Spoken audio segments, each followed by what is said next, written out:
Colonel के मारे जाने के बाद पृथ्वीवासी आत्मसमर्पण कर देते हैं। जैक और पिंडोरा वासी सभी को वापस पृथ्वी पर भेज देते हैं, लेकिन कुछ लोग रुकते हैं जो शुरू से पिंडोरा के लिए वफादार थे।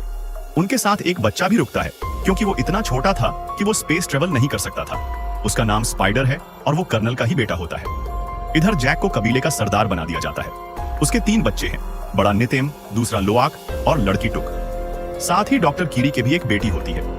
वो लोग उसका नाम भी कीरी ही रखते हैं। जैक और उसका परिवार कीरी को गोद ले लेता है। ये सभी साथ हंसते खेलते बड़े हो रहे होते हैं। इनके साथ स्पाइडर भी बहुत अच्छे से घुल मिल जाता है। वो उनको अपने परिवार के जैसा ही मानता है। लेकिन जैक की पत्नी नितेरी, जिसको वो अपने दुश्मन कर्नल के बेटे होने की वजह से पसंद नहीं करती। जैक अपने बड़े बेटे को शिकार करना सिखाता है। अब वो पल जैक के लिए बहुत इमोशनल होता है। इनका समय खुशियों से बीतने लगता है। तभी एक रात अचानक से जैक और नितेरी को आसमान में शिप दिखाई पड़ते हैं। दोनों घबरा जाते हैं और वो सभी शिप उतरने से पहले ही उनके जंगल और जानवरों को जला डालते हैं।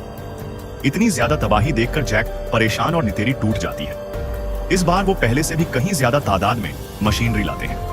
फिर 1 साल बीत जाने के बाद पृथ्वीवासी कर्नल का क्लोन एक अवतार में बना लेते हैं, जिसमें वो उसके सारी याददाश्त डाल देते हैं। पर उसको ये याद नहीं रहता कि वो मरा कैसे था, क्योंकि उसकी वो सारी यादें कर्नल खुद वीडियो में सेव करता है जब वो जिंदा था, और वो मरने से पहले की सारी कहानी वो अपने अवतार को वीडियो के जरिए सुनाता है। इधर जैक अपने कबीले की मदद से उनके गोला बारूद की सप्लाई पर हमला करके उनको लूट लेता है।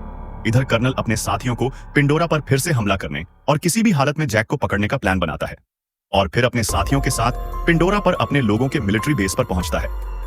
वहां वो अपने जर्नल से मिलता है। जर्नल उसे बताती है, हमने पिछले 1 साल में इतना ज्यादा काम और कंस्ट्रक्शन किया है जितना पिछले 30 सालों में नहीं हुआ था, और हमें इस ग्रह को अपने लोगों के लिए पर्याप्त बनाने से पहले इन पिंडोरा वासियों का इलाज करना होगा, क्योंकि ये कबीले के नहीं बल्कि पृथ्वी वासियों के अवतार हैं। कर्नल वहां पड़े बैटल रॉबर्ट सूट को चेक करता है और उस पर अपना ही नाम देखकर समझ जाता है कि एक अंकाल उसी का है। फिर वो अपने सीने में घुसे तीरों को देखता है। तभी जैक का वेट उनकी उंगलियों को देखकर समझ जाता है कि ये हाफ ब्रीड है, क्योंकि पिंडोरियंस की 4 उंगली होती है और इनकी 5 थी। कर्नल लोआक को देखकर पहचान लेता है कि ये जैक का ही बेटा है, लेकिन स्पाइडर कर्नल को देखकर अजीब सा महसूस करता है। अब पृथ्वी पर वापस भेज दिया था, तो तुम क्यों नहीं गई? तो स्पाइडर बताता है, मैं बच्चा था और इतने छोटे बच्चे स्पेस ट्रेवल नहीं कर सकते थे, इसलिए। फिर कर्नल जर्नल पर बेटा देखकर पहचान लेता है और इतने छोटे बच्चे उससे 10 मिनट में वहां पहुंचने को बोलती है। इतने में कर्नल अपनी आखिरी समय का रिकॉर्डेड वीडियो देखता है, जो उसे अपने बैटल वॉपर्ड सूट की मेमोरी में मिला था। अब उसको पता चलता है कि वो आखिर कैसे मरा था। अब कर्नल जर्नल के आने का इंतजार करता है, पर उससे पहले ही जैक और नितेरी वहां आ जाती है, और फिर उनकी कर्नल और उसकी टीम के साथ लड़ाई होती है, जिसमें वो अपने बच्चों को बचा लेते हैं। पर एक धमाके के प्रेशर से स्पाइडर बेहोश हो जाता है। कर्नल उसको उठाकर अपने साथ ले जाता है। कीरी रोते हुए जैक से कहती है कि वो स्पाइडर को ले गए हैं। जैक उसको गले लगाकर उसकी हिम्मत बढ़ाता है। इधर जर्नल स्पाइडर को टॉर्चर करके उन सभी का पता पूछती है, पर स्पाइडर उसको कुछ नहीं बताता। कर्नल को यह सब अच्छा नहीं लगता कि वो उसको इतना ज्यादा टॉर्चर कर रही है, तो वो अचानक से उस टॉर्चर को रोक देता है।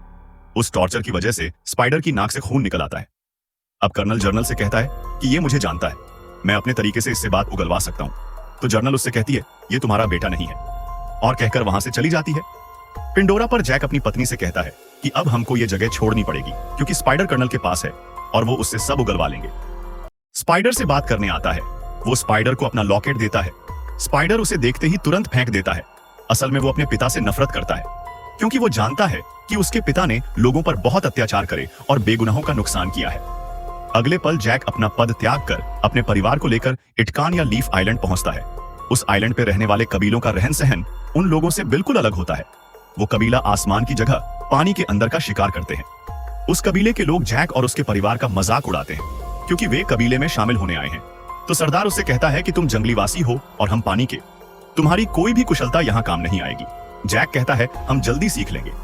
तभी सरदार की पत्नी बोलती है, ये हमारे जैसे पानी में तेज नहीं तैर सकते, और कीरी और बच्चों का हाथ देखकर कहती है, ये कोई सच्ची पैदाइश नहीं है, इनके शरीर में शैतान का खून है। तो जैक उसको अपना हाथ दिखाता है और कहता है, मेरे भी वैसे ही है, और माँ एवा ने मुझे जीवन दान दिया है, उन्होंने ही मुझको कबूल किया है, और अब मैं तुम में से एक हूं। तभी नितिरी बताती है, तुम सब जानते हो कि मेरे पति ने अपने दम पर पृथ्वीवासियों को हराकर हमारे कबीले को बचाया है। तो सरदार की पत्नी कहती है, और तुम अब खुद को छुपाते फिर रहे हो। जैक दोनों को शांत कराता है। तो सरदार जैक से कहता है, मैं तुम्हारी लड़ाई यहां तक नहीं लाना चाहता, और फिर अपने बेटे और बेटी को उनकी जगह दिखाने को कहता है। अगले दिन सरदार के बच्चे जैक के बच्चों को पानी के अंदर ले जाते हैं और वो देखते हैं कि वो ज्यादा समय पानी के अंदर नहीं रुक पा रहे। वो उनकी तैरने में उनकी बहुत मदद करते हैं और उन्होंने सारे तरीके बताते हैं। उसके बाद वो अपने पानी के जीवों को बुलाकर उनसे लोआक का बंधन करवाते हैं और उसको राइड करना सिखाते हैं। कबीले का सरदार वो सारी ही बातें जैक को भी सिखाता है। सरदार की लड़की ओआक को सांस खींचना और देर तक रोकना सिखाती है। जैक के बच्चे पानी के अंदर बहुत मजा करते हैं। उन्हें एक नई दुनिया दिखाई देती है। किरी उन सबको महसूस करती है। इधर कर्नल स्पाइडर को लेकर पिंडोरा की सबसे ऊंची पहाड़ी पर पहुंचकर अपने लिए एक नई दुनिया दिखाई देती है।